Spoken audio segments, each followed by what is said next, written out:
¿Cómo están? Bienvenidos a este nuevo live. Hoy conversaremos con Mireia Sepúlveda. Ella es psicóloga clínica de Clínica Alemana, con quien abordaremos un tema muy común al que se ven enfrentados los padres, y son los consejos y oportunidades en la crianza. Bienvenida, Mireia, y muchas gracias por estar hoy con nosotros. Hola, María José, muchísimas gracias por la invitación. Mireia, como anticipábamos, este es un tema muy recurrente al que se ven expuestos los padres y quizás incluso los primerizos. No sé, tú nos puedes contar un poco más de eso. Y que también estamos expuestos a muchos consejos a los que de repente no hemos pedido o que no están precisamente en la línea de lo que nosotros pensamos.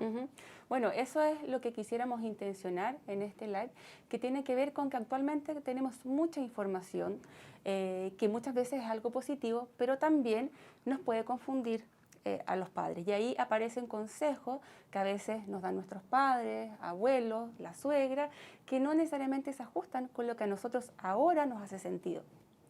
Claro. Bueno, para quienes se estén conectando, en este nuevo live conversaremos sobre la crianza, las necesidades de los niños y aquellas oportunidades que tenemos desde lo cotidiano para poder instaurar una crianza que permita el desarrollo de nuestros hijos.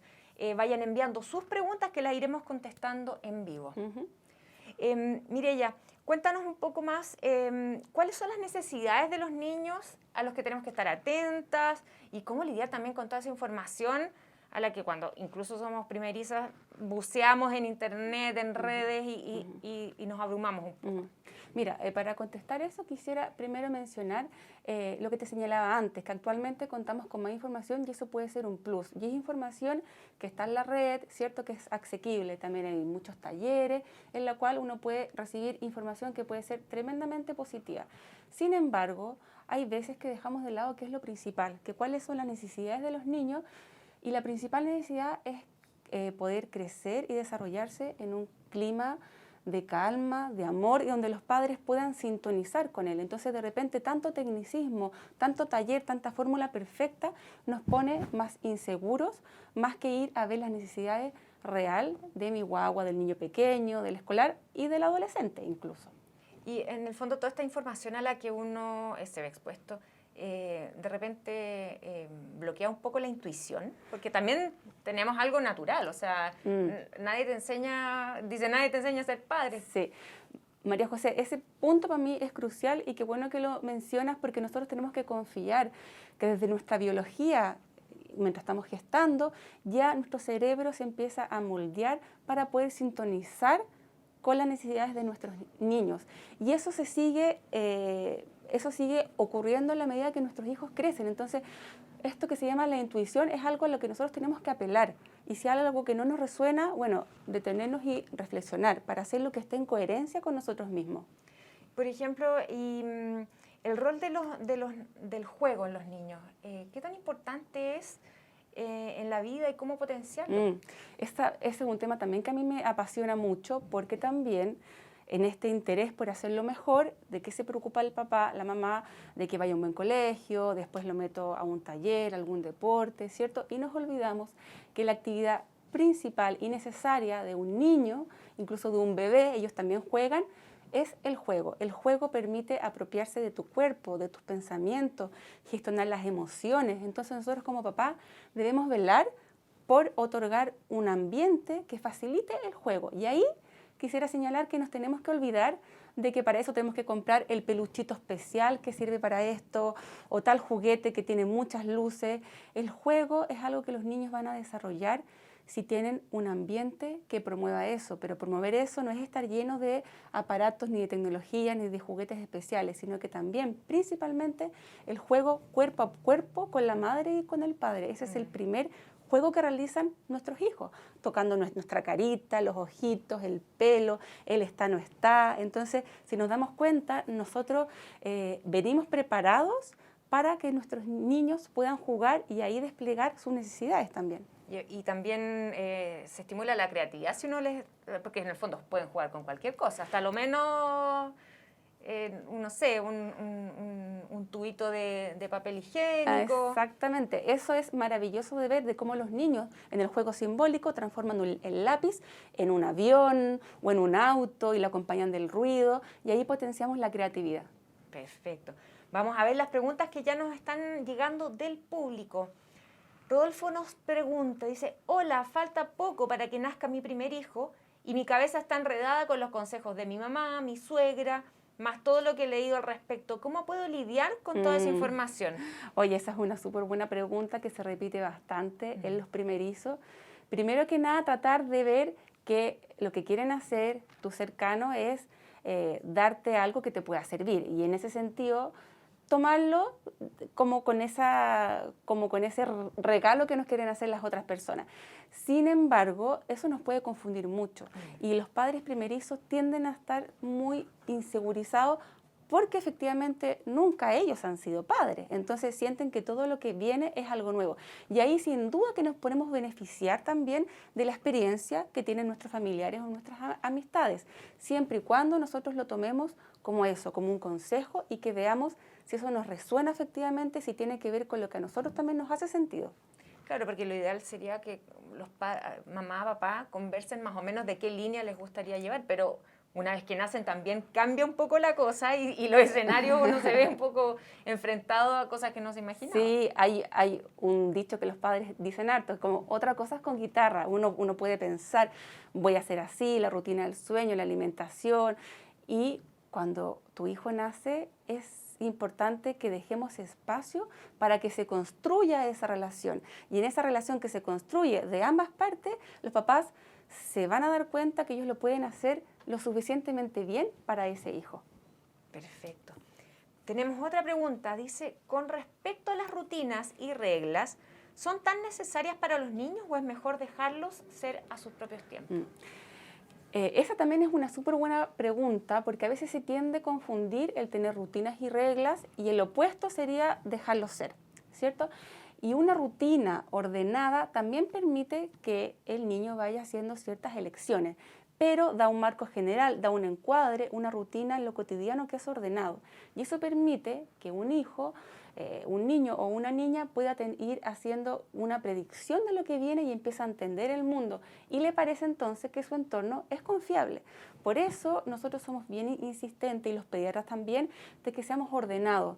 Porque si, no sé, si yo hago una rutina donde en general siempre le doy de comer entre las 6:30 y las 7 y un día le doy a las 8, probablemente mi hijo va a estar desregulado, se va a empezar, entre comillas, a portar mal y ahí ¿por qué va a ser? Porque tiene hambre. Entonces, si yo preparo una rutina apropiada para su edad, lo más probable es que él se sienta mucho más confiado y regulado también. ¿Y cómo saber cuándo ir modificando estas rutinas? Porque probablemente, no sé, una guagüita de 8 meses va creciendo y va cambiando también estos horarios. ¿Se pueden ir modificando o también les va a crear como este desajuste? No, mira, eso es un buen punto porque uno puede crear una rutina para una guagua pequeñita recién nacida, solo que la tengo que adaptar a las necesidades de esa guaguita, ¿cierto? Y ahí principalmente tiene que ver con, uno siempre se guía con la alimentación y el sueño como con los que son los principales hitos de lo que sucede en lo cotidiano. Y en la medida que van creciendo, por ejemplo, un niño que se incorpora al jardín, en esa rutina se incorpora el tiempo de ir al jardín y luego la siesta en la tarde. Entonces, pero es muy importante lo que tú dices, considerar la edad que tiene y qué actividades tiene en lo cotidiano también. Perfecto. A ver, veamos otra pregunta. Dice Amanda, mi hijo tiene 3 años, hace muchas pataletas cuando no se hace lo que él quiere y siento que está muy desafiante. ¿Es bueno castigarlo? Mira, voy a partir con mencionar que las pataletas es algo que es esperable en el desarrollo, no es algo malo y eso es lo primero que los padres debemos saber. Que mi hijo o hija haga pataleta no quiere decir que eso sea un problema en sí mismo. El problema es si yo no logro ser responsivo a ese momento de pataleta o de desregulación conductual o emocional, ¿ya? Y desde ahí yo, desde mi punto de vista, pienso que no es bueno castigarlo, porque si yo lo castigo, la verdad que no estoy respondiendo a lo que le está pasando. Pero eso no quiere decir que no le ponga límites o que no le muestre que lo que está pasando nos hace mal y nos afecta a los dos. Entonces yo puedo pensar luego que mi hijo se calme, ayudarlo a pensar qué fue lo que lo puso así, ofrecerle alternativas y que él busque también reparar. ¿Cómo puedo reparar? Si, no sé, pues si se enojó y rompió algún juguete, por ejemplo. Yo considero que eso es más importante y porque los castigos, la verdad, que se han usado mucho, pero no tienen el efecto que se espera y al contrario, lo que hace es afectar la confianza de tu hijo hacia ti y afectar su autoestima. Y también tiene que ver con la edad, ¿cierto? Hay ciertas etapas en que estas pataletas están más presentes, como los terribles 2 que uno le llama. Claro, claro. En general, entre los 2 y los 4 años se presentan más las pataletas del tipo como conductuales, o que se tiren al piso. Y después, ¿por qué ceden? Porque un niño o una niña de 4 años ya tiene el lenguaje y puede decir lo que le pasa. Entonces, Claro. el lenguaje permite comunicarme. Y ahí los niños uno ve que se logran regular más. ¿Y cómo hacemos los padres, por ejemplo, cuando nos vemos enfrentados a estas primeras pataletas para no... ¿cómo enfrentarlo en el fondo? O no frustrarnos, porque vienen muchos sentimientos con esa pataleta de no poder, ¿cómo controlo esta situación? Que tal como tú dices, una pataleta conlleva muchos sentimientos. Y lo primero y lo más difícil es que nosotros los adultos conservemos la calma.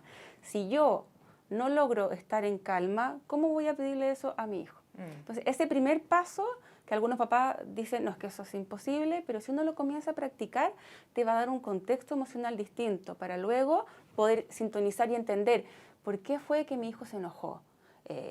Porque quería seguir jugando, porque le dije que no a algo en el supermercado. Entonces, es muy importante que nosotros primero conservemos la calma para poder pensar y sintonizar desde las emociones y ahí ofrecer alternativas y contención. Perfecto. ¿Y qué hacer con los consejos que van en la línea del castigo? ¿O desde qué edad se puede castigar a un niño? ¿Es efectivo el castigo en niños pequeños, por ejemplo? Mira, ahí, bueno, primero tenemos que ser comprensivos, que lo más probable es que a nosotros nos educaron y nos criaron en la línea del castigo, porque no se sabía que eso hacía mal.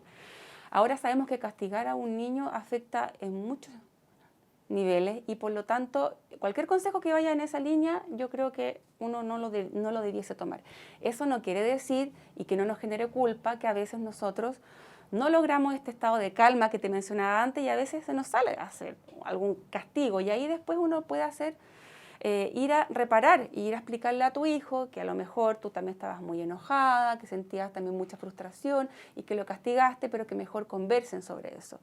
Nunca yo creo que la primera línea y a ninguna edad va a ser el castigo, sino que buscar consecuencias, que tú le expliques a tu hijo qué es lo que está pasando y por qué tú decides que eso puede ser algo que le sirva, que le nutra en el fondo. Un castigo... constructivo. Exacto, un castigo lo que hace es romper las confianzas y muchas veces que los niños nos tengan miedo y es lo que no debiese pasar. Claro, perfecto. A ver, vamos a ver otra pregunta. Dice, tal como dice la psicóloga, nosotros también potenciamos el juego en nuestros hijos, pero nos cuesta sacarlos de ese estado para entrar en rutinas y hábitos. ¿Qué consejo nos daría? Bueno, primero señalar que tu hijo lo está pasando bien cuando está jugando y por eso les cuesta sacarlo. Entonces, qué bueno que pueda jugar, imaginar, pasarlo bien, sentir placer. Y efectivamente a nosotros también nos pasa, si estamos haciendo algo que nos entretiene mucho, no lo vamos a querer dejar de hacer. Entonces, ¿qué podemos hacer? Preparar una transición, ir avisando, ir anticipando que queda menos tiempo para hacer esa actividad y que tenemos que hacer otra actividad. Por ejemplo, ir a comer. Si los niños no manejan todavía el tiempo, se puede usar un reloj de arena, por ejemplo, que tú le das vuelta y le dices, mira, cuando la arena caiga, tenemos que lavarnos las manos para ir a comer. Y tratar de hacer esa transición de la manera más lúdica posible. Atrevámonos a inventarles canciones, a hacer cosas entretenidas, ayudarlos a guardar para, por ejemplo, que vayan a comer, vayan a bañarse o vayan a dormir. Perfecto. A ver si tenemos otra pregunta. Mira, la otra pregunta que quería hacerte yo particularmente. ¿Qué pasa, por ejemplo, cuando se desajustan los tiempos, por ejemplo, en un fin de semana, o están los niños después de un cumpleaños y se ven sometidos a mucho estímulo, estrés? Esto, ¿cómo lo hacemos volver a la rutina? Porque puede ser una lucha campal el tratar de que se vayan a bañar, que se vayan a dormir. Eso es todo un desafío y es probablemente lo que nos pasa ahora que estamos más de vacaciones o para Navidad, para Año Nuevo. Siempre los domingos son días más difíciles, ¿cierto? Bueno, y ahí lo primero es tener expectativas realistas. Hay días en que me va a costar más volver a la rutina, pero fue como por un bien mayor que pudimos compartir, a lo mejor fue un cumpleaños, como tú dices, ¿cierto? Tratar, eso sí, de no desajustarnos mucho en la hora de sueño, porque un niño que llega muy cansado probablemente no te va a decir que tiene sueño, pero se va a empezar a comportar de una manera más irritable porque incluso puede que no entiende bien qué es lo que le está pasando. Claro. Entonces es importante que si nos vamos a desajustar en esos tiempos, nosotros también estemos más disponibles y atentos a eso. Y los niños son súper flexibles. Probablemente después el lunes vamos a partir con el pie derecho, pero esto puede pasar y está bien que seamos flexibles para que no sea siempre todo tan rígido. Si no, los niños también se ponen muy como rígidos en ese sentido, que si me salgo un poquito de la hora o algo no pasa en cierto orden, se pueden angustiar o se pueden complicar. Claro. Mireia, ya estamos llegando al fin de este live. Y para cerrar, quizás, ¿cuáles son los casos o las preguntas que te hacen con mayor frecuencia en la consulta o consejos finales que les quieras dar a las mamás y los papás que nos están mirando? Mira, yo primero quisiera aprovechar de dar este mensaje que me parece muy importante, que es la crianza. Es algo que los padres tenemos que hacer desde el amor, desde el pasarlo bien, desde la oportunidad de nosotros, de como padres podamos conocernos también a nosotros mismos. Y entonces tratar de disfrutarlo. No hay que ponerse expectativas tan altas, ni buscar hacerlo siempre bien. Muchas veces, a los psicólogos también nos pasa que muchas veces esto no funciona ni la primera, ni la segunda, ni la tercera, y eso está bien. Y yo creo que lo que más preguntan en consulta es, ¿qué hago porque mi hijo no se porta bien? Y ahí algo que quisiera mencionar y que nos quedó en evidencia en la pandemia es que nuestros niños necesitan tiempo de calidad.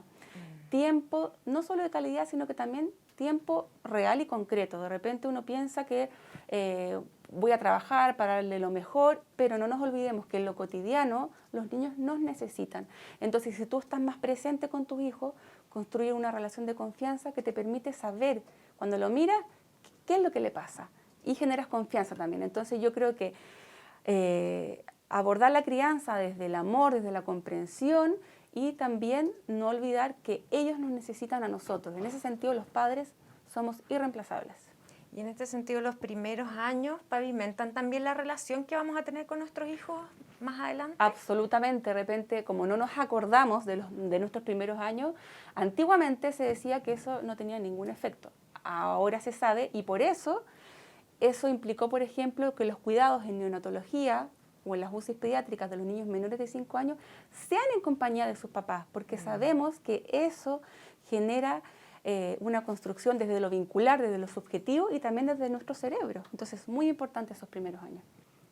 Mira, también nos viene llegando otra pregunta de Claudia, que nos dice, ¿cómo lidiar con los familiares que quieren estar presentes en todo momento? Yo quiero vivir estos momentos solo con mi esposo. Es la ansiedad también de los padres, los abuelos primerizos quizás también. Los abuelos primerizos, oye, esto es súper difícil. Yo no sé si hay una única respuesta, porque también un punto que es importante y que en estos tiempos ha hecho tanto sentido, esto como de criar en tribu. No es solamente papá y mamá, es un niño, es una niña que tiene una familia. Entonces, ¿cómo hacer presente a los familiares, pero desde el respeto? Entonces, nosotros también tenemos que trabajar la relación con ellos para hacerles saber cuándo algo nos molesta o cuándo quiero que lleguen hasta ahí nomás. ¿Cómo marcar esos límites? Porque a veces cuesta también. Y eso es un ejercicio para nosotros que tenemos que aprender a comunicarnos y decir con mucho respeto lo que sentimos, lo que nos pasa, pero recibir y contar con la presencia de los abuelos, de los padrinos, de los primos, porque los niños les gusta mucho compartir con su familia extensa también. Mira, tenemos otra pregunta que nos llega y dice, ¿cómo adaptar a mi hijo en la transición de la casa al jardín? Bueno, eso es algo que muy intensamente se va a ver en el mes de marzo, ¿cierto? Donde muchos niños estén entrando al jardín o incluso ahora que los han incorporado a los talleres de verano. Y es importante anticipar. Ya no puede ser que de un día para otro uno pesque las cosas, la mochila y vaya al jardín y hable con la parvularia y lo deje ahí. ¿Cierto? No. Es muy importante que le contemos, vamos caminando al jardín, mostrémosle cómo es, contémosle las cosas que van a pasar ahí, demos algún relato de qué va a ir a hacer al jardín. El ideal sería que pudiéramos ir antes al jardín para que él pueda conocer cómo es ese lugar físico, ¿cierto? Si hay algún hermanito mayor sirve porque el hermanito mayor le puede contar, pero es muy importante que anticipemos. Un periodo de adaptación. Exacto, y que le digamos que nosotros conocemos a los adultos que van a estar ahí al cuidado de él o de ella, que lo vamos a ir a dejar, que lo vamos a ir a buscar.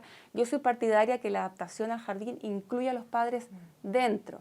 Lamentablemente por tema COVID a lo mejor eso no va a ser algo que se pueda dar. Entonces, ¿cómo preparo a mi hijo? Le echo una bufanda mía por si me echa de menos, ¿cierto? Pero siempre contar las cosas como son y anticipar es fundamental. Claro, yo viví los dos periodos porque al principio o sea, la cuna adaptación me tocó acompañarlo, tal como dicen, pero después pandemia entre medio, tuvo que vivir otra adaptación un poquito más grande y fue terrible porque era pasárselo a una tía que estaba con mascarilla, totalmente como camuflada y fue súper difícil la adaptación. Sí. Y yo creo que tenemos que asumir que esa dificultad nosotros tenemos que hacer lo mejor, pero también va a revertir. Es una situación que es compleja, pero que también los jardines se han preparado para este próximo marzo. Entonces han adoptado mascarillas donde, por ejemplo, se le puedan ver los gestos. Para los niños es tan importante la lectura del lenguaje del rostro, de las manos, de los ojitos. Entonces es muy importante que los papás anticipen la entrada al jardín y también ellos se permitan como vivir este duelo que implica que los hijos vayan, porque uno siente que ya están creciendo y eso implica ambivalencia, quiero que vaya pero no. Todos los niños en general se logran adaptar porque es un espacio preparado para los niños, preparado para la infancia, donde hay actividades, donde ellos lo van a pasar bien. Entonces yo creo que finalmente el mensaje es tomarlo con calma, todos los niños se van a adaptar y uno como padre tiene que estar disponible, atento para sintonizar con cómo se va ese niño que voy a dejar y cómo lo recibo después. Y lo mismo con el transición jardín a colegio, porque ese es otro paso y con una edad un poquitito... Exactamente. Ahora, a esa edad están más contentos con esto de voy a ser grande, quiero ir al colegio. Entonces, muchas veces eso resulta una transición más amable para los niños porque lo esperan y se sienten orgullosos de ir al colegio. Claro. Bueno, Mireya, estamos llegando ya al fin de este live. Muchas gracias por conversar de este tema tan interesante con nosotros. Se nos pasó el tiempo volando. Sí. Así que gracias por esta grata conversación. Gracias a ti por la invitación y qué importante que nos tomemos tiempo para conversar de un tema tan amplio que es la crianza. Así es. Bueno, nosotros nos despedimos y nos encontramos en una próxima ocasión. Que estén muy bien. Chao, chao. Chao.